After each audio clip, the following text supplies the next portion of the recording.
Yes,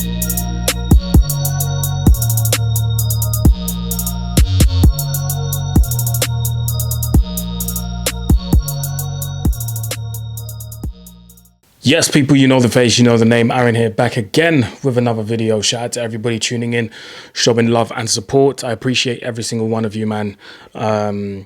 Showing support and love, always coming through with the comments, the likes, the shares. And this is a way, or the only way you can support this channel, by the way. If you haven't already, please like, share, subscribe, comment. Talk to each other in the comment section. Keep it respectful, of course. And yeah, you're helping this channel massively by doing these things for me. It's road to 14K. I was going to say 15, but it's road to 14. We are closing in on 13.6. So make sure you do these things for me, man. I really appreciate you guys doing this. And yeah, man, listen, just a quick video on Manchester United. I didn't want to spend my international break talking about Man United, which is probably why you haven't seen me upload. But I've got an interesting concept coming up throughout this week. Starting tomorrow, actually. I might do it tomorrow, and then I might cover other teams. And yeah, but let's see what I can do. Let's see what I'm gonna do. But I want to talk about Manchester United and INEOS going silent on us. INEOS giving us the silent treatment, man. Obviously, last week, you guys know that there was a meeting going on in London. First, the meeting was in Manchester. Then on Tuesday last week, so Monday last week, the meeting was at Old Trafford. And Tuesday, the meeting was in London. Now, we haven't heard anything since. There's rumours flying around that United have talked to Thomas Tuchel, but at the same time, apparently Thomas Tuchel is in contention to be the next England manager. And we haven't really heard anything since from INEOS in terms of the managerial situation at the club, which I think still needs change. I still think there needs to be something changed regarding that. And it's concerning people because, you know, INEOS, let me get rid of this. INEOS are people that I trusted initially. And, you know, I thought they were going to come in, and Sir Jim Ratcliffe in particular came in and said how much he was a fan of the club, how he was born in, was it Failsworth, grew up around these areas, you know, knows the area, knows what it means to support a club in Manchester. He wants to put Manchester back on the map, and, you know, all these things that, you know, came through when INEOS first took over.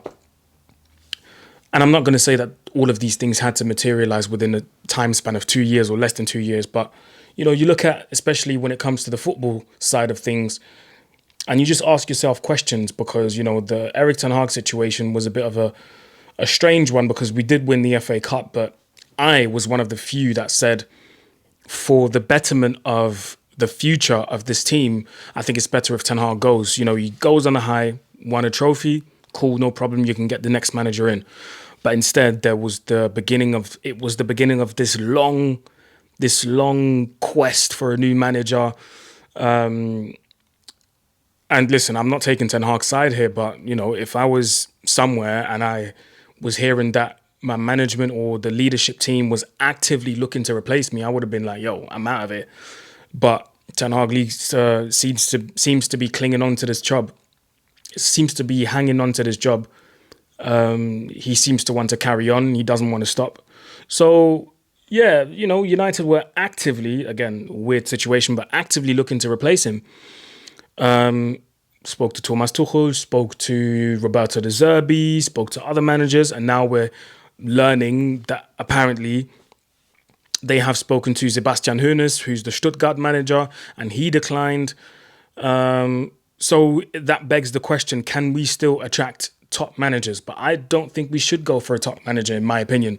I think we should go for some of the, well, Sebastian Hoeneß is not a top manager, because I was going to say we should go for some of the younger managers. But if Sebastian Hoeneß is declining, then what options do you really have?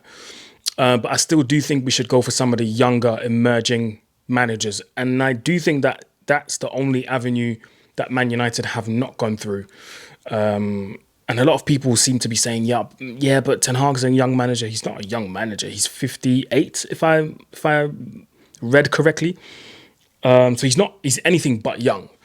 He's not a young manager at all. So I think United should go down the route of a young, up and coming manager. Yes, Man United is big in terms of business and stature and the name of the club.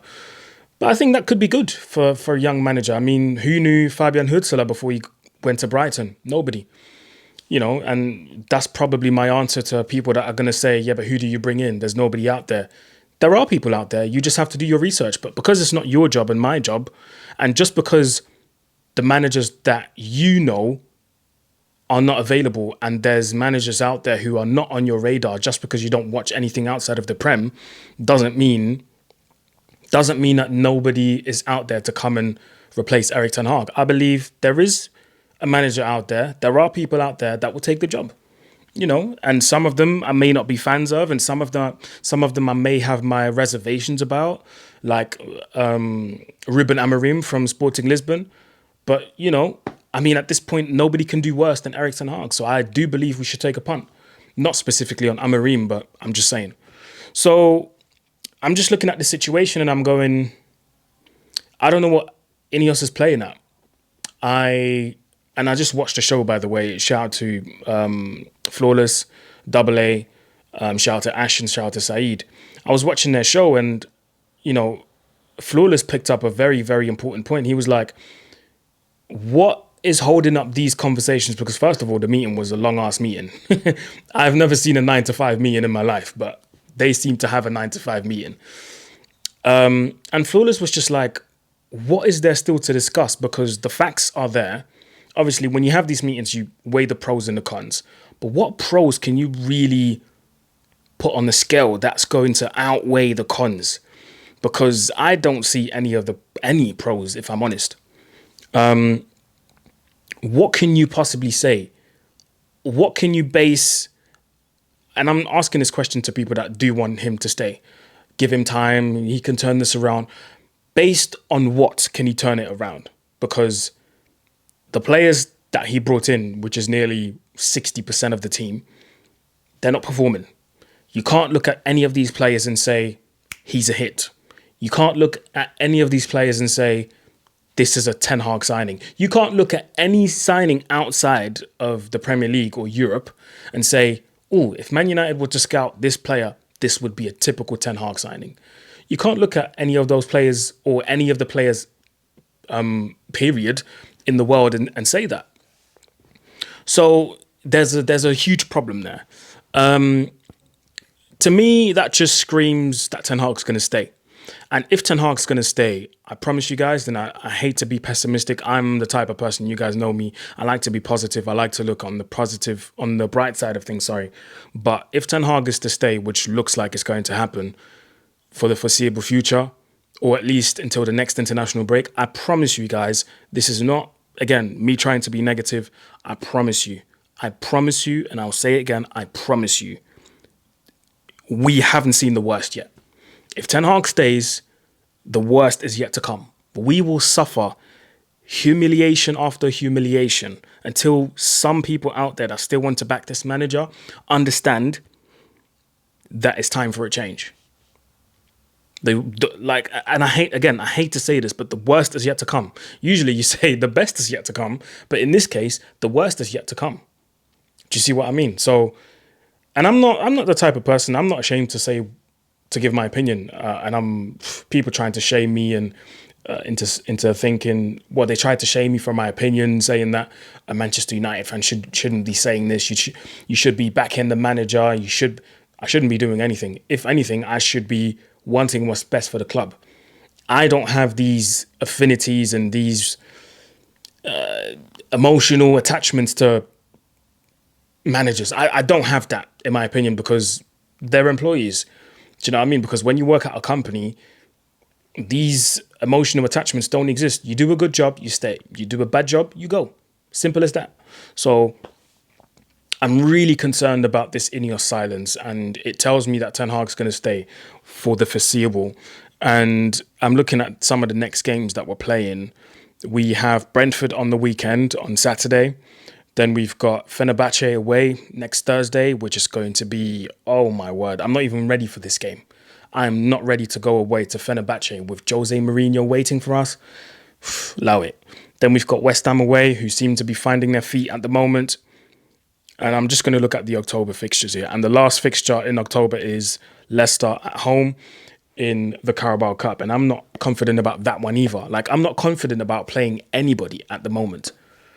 You can't look at any of the opponents and say, Man United are going to beat this team. And even if we do, I can kind of be happy, but happy-ish, because you don't know if the next game is going to be a slapping again. So yes, you're happy, but I'm not those type of guys who just look. I don't live game by game. I don't live on a game by game basis. I have to look at the future, and I have to look at in the long run. Is what we're doing now going to help us in the long run? And right now, the answer is no. The answer is no. And based on previous games, I don't think anything's going to change, because Ten Hag is just going to remain the same stubborn guy, playing the same stubborn formation, applying the same stubborn tactics. And it might be a crucifixion against Brentford. And what would annoy me the most is if, hypothetically speaking, if United lose against Brentford on the weekend, that's when you would see INEOS pull the plug. And that would annoy me, because I'd be like, yo, you had a whole 2 weeks. You could have prevented this, but now you want to pull the plug. But I'm just going to be brutally honest. The worst is yet to come, as long as this guy is in charge. That's my opinion on it. So, let me know what you think in the comment section below, people. You know what to do. Like, share, comment, subscribe, and I shall see you in the next video. Peace.